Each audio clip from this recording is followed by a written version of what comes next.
Memulai pembelajaran, mari kita berdoa memohon ridho Allah Subhanahu wa taala dengan membaca surah Al-Fatihah dipimpin oleh salah satu teman kita. Silakan. Sikap berdoa. Berdoa dimulai. A'udzu billahi minasy syaithanir rajim. Bismillahirrahmanirrahim. Ustaz akan mengecek hadiran kalian hari ini.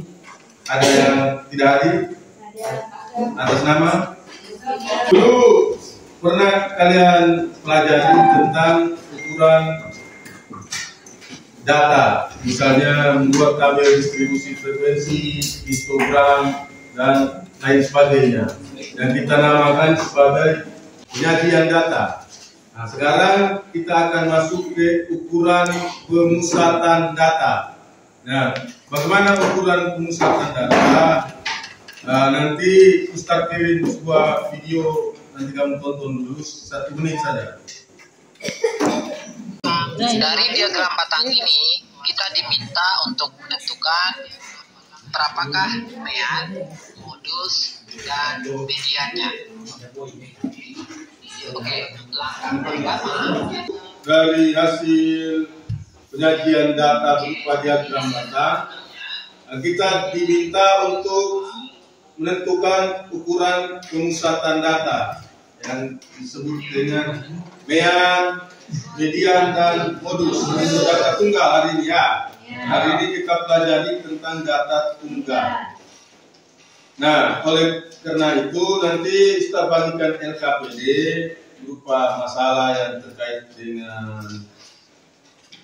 sebuah diagram batang. Nanti kamu berdiskusi.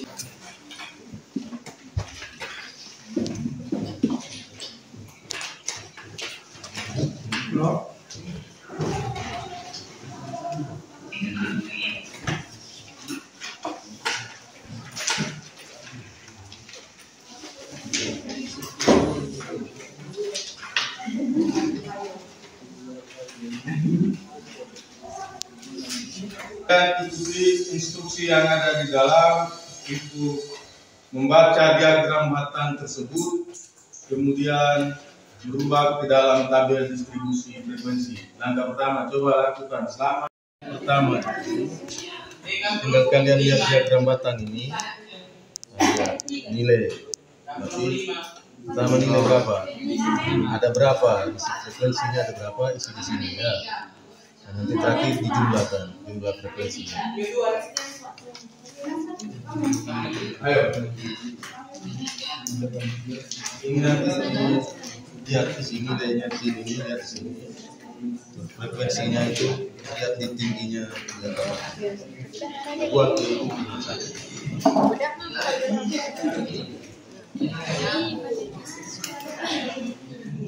Langkah pertama, kalian buat dulu, isi dulu tabel distribusi frekuensi. Dibuat tabel distribusi frekuensi, nanti hasilnya bagaimana? Baru kita lanjut untuk mencarinya.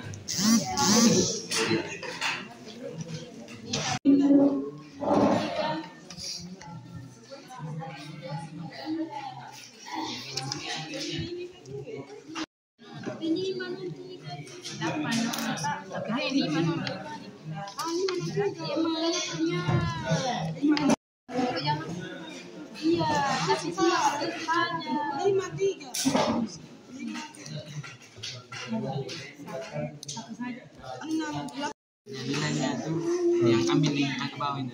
Tulisnya frekuensinya jumlah orangnya. Sekarang kamu lihat nilainya pertama berapa nilai? 5. Nah, berarti frekuensinya berapa? 3. Lihat tinggi Tingginya, tinggi batas. Ayo semangat, yang kerja semangat. Diskusi dengan orang. Sabar. Kita lihat itu nilai. Lihat dulu. Cari satu-satu yang di buku ini. Kemudian mean data tunggal berarti tentang mean data tunggal. Ini contohnya, ini rumusnya. Tinggal kamu sesuaikan nilai frekuensi. Kamu lihat tabel tadi kan ada nilai kata frekuensi. Apa 6 ini satu saja? 7 kali 2 karena frekuensinya 2. Nanti di situ juga begitu. Nanti semua dijumlahkan dibagi adalah jumlah frekuensi. Seperti itu ya. Berapa? Pas yang per 10 ini dapatnya dari mana? 10 ini adalah jumlah frekuensi. Tambah 7 tambah 2. 3 dibagi 3.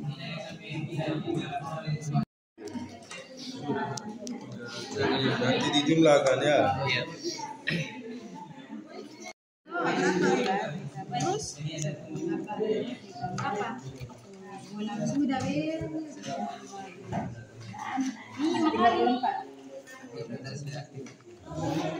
Lakukan fase selanjutnya setelah kalian berdiskusi dan menyelesaikan masalah.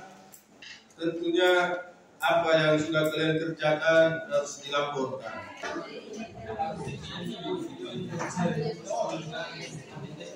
Perhatikan, kalau ada yang keliru bisa nanti baru diberikan tanggapan. Kalau sudah benar kita beri aplaus. Ada yang menanggapi? Atau ada yang kurang? Jadi tabelnya ini harus kita utuhkan dia. Bila perlu kita garis begini supaya orang tidak keliru ketika memandangnya. Oke. Saya akan menentukan mean data tunggal oleh tabel berikut ini.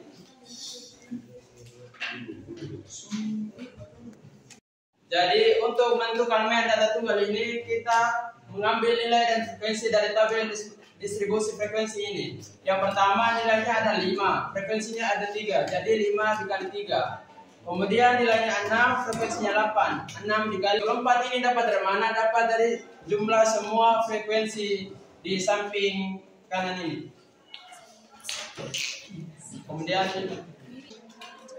setelah kita melakukan perkalian, maka kita akan menghitung jumlah dari perkalian masing-masing tersebut. Seperti 5 kali 3, 15, 20, dibagi 34. Hasilnya 254 dibagi 34 sama dengan 7,47. Sudah. Bagaimana? Ada yang bertanya?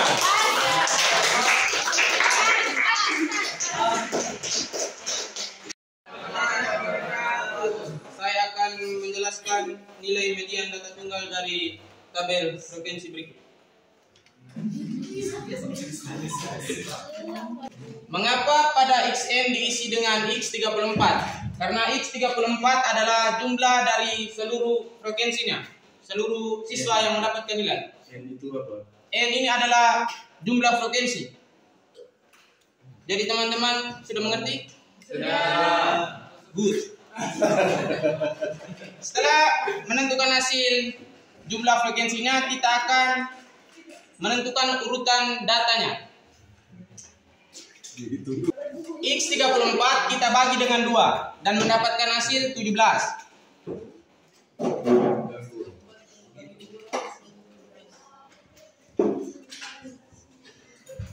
Terus X34 kita bagi dengan 2 mendapatkan hasil 17 dan ditambahkan dengan 1. Jadi hasilnya X18.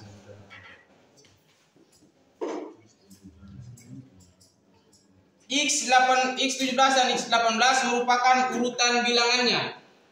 Jadi kita cara menghitung bilangannya kita urutkan dulu berapa jumlah dari 5. Jadi contoh 5-nya ada 3, jadi kita tulis 5, 5, 5. Dan 6 ada 10 kita tulis semua dan terus mendapatkan nilai ke 17. Nilai 17-nya sama dengan nilai 8.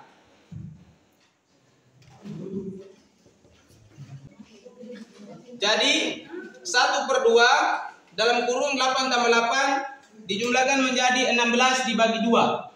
Jadi hasil median akhirnya sama dengan 8. Apakah teman-teman lain ada pertanyaan? Saya persilakan. Ada. Silakan. Silakan. X17 dan X18 itu artinya apa? Dan cara dapatnya dari mana? X17 dan X18 ini merupakan urutan dari bilangan. Urutan dari data. Data maksudnya 34 dibagi 2 sama dengan 17. Ini adalah data seluruh, terus yang X17 dibagi 2 jadi di tengah-tengahnya. Nilai tengah. Nilai tengah dari X34. Ada lagi siapa tadi yang ke kanan? Ini saya.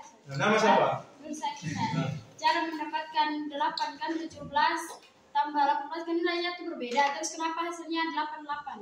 Sama. Jadi maksudnya 17 ini adalah lambang, bukan nilainya 17 tapi urutannya. Jadi angka yang ke-17 ini sama dengan 8. Kalau tidak percaya, kalian tulisnya begini. Kan 5 ada 3. Jadi 1 2 3. Terus 6 ada 8, jadi tulis 6 8 kali. Sudah berapa tuh? 6 1 2 3 4 5 6 7 8. Sudah. Sudah. Sudah 11. Terus 7 ada 4. Berarti Jadi 7 4 kali. berarti sudah berapa? 15. 15. Terus 8 ada 10, ya tulis 8 10 kali. Jadi nilai ke-17 itu sama dengan terdapat di nilai 8. Iya. Ke 18 juga. Nilai 8 juga. Iya. Sudah mengerti? Ya. Teman-teman lain yang ingin bertanya saya persilakan. Iya.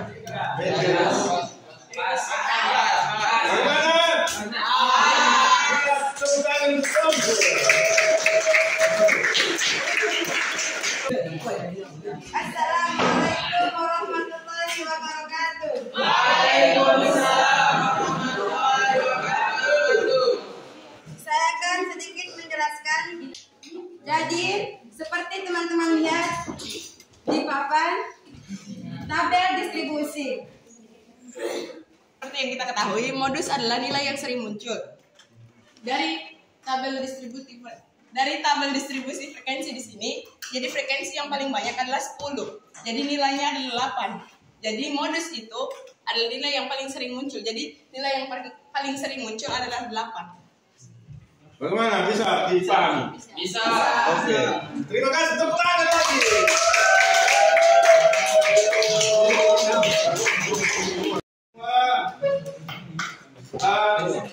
Mari Ustaz beri penguatan sedikit untuk komunikasi atau penyajian itu kita sajikan sesuatu itu harus lengkap ya. Ada pesta kita menghidangkan di meja, kalau tidak lengkap kurang menarik ya. Ini tabel ini orang melihat itu harus dia tahu namanya apa. Maka judulnya tabel itu harus kita tabel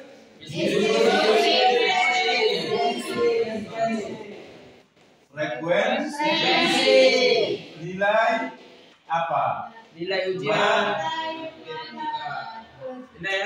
Setelah kita sajikan seperti ini, tentunya orang lebih mudah untuk mengetahui bahwa ternyata yang nilai 5 ini ada 3 orang, yang nilai 6 ada 8 orang.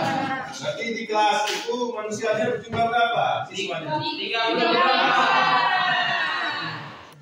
Oke, yang data tunggal juga sudah sangat bagus tersaji urutan-urutannya. Artinya tadi 5 ini adalah nilai 3 kali terus dibagi dengan 3. Kalau jumlahnya 34 itu berarti jumlah seluruhan dari data itu ya.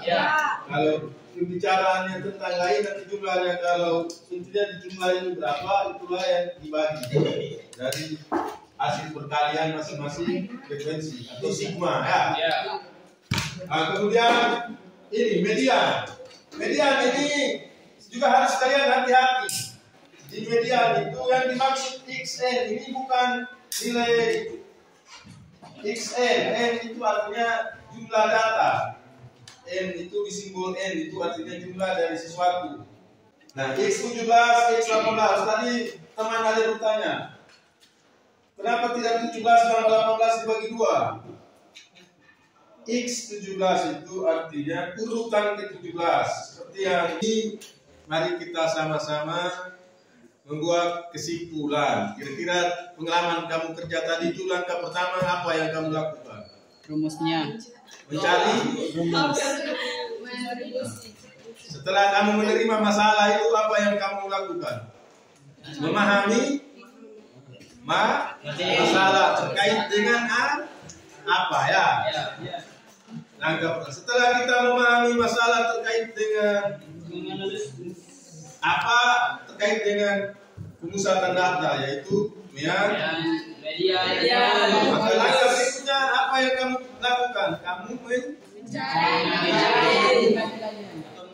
mencari apa itu? Apa itu? Bersama apanya?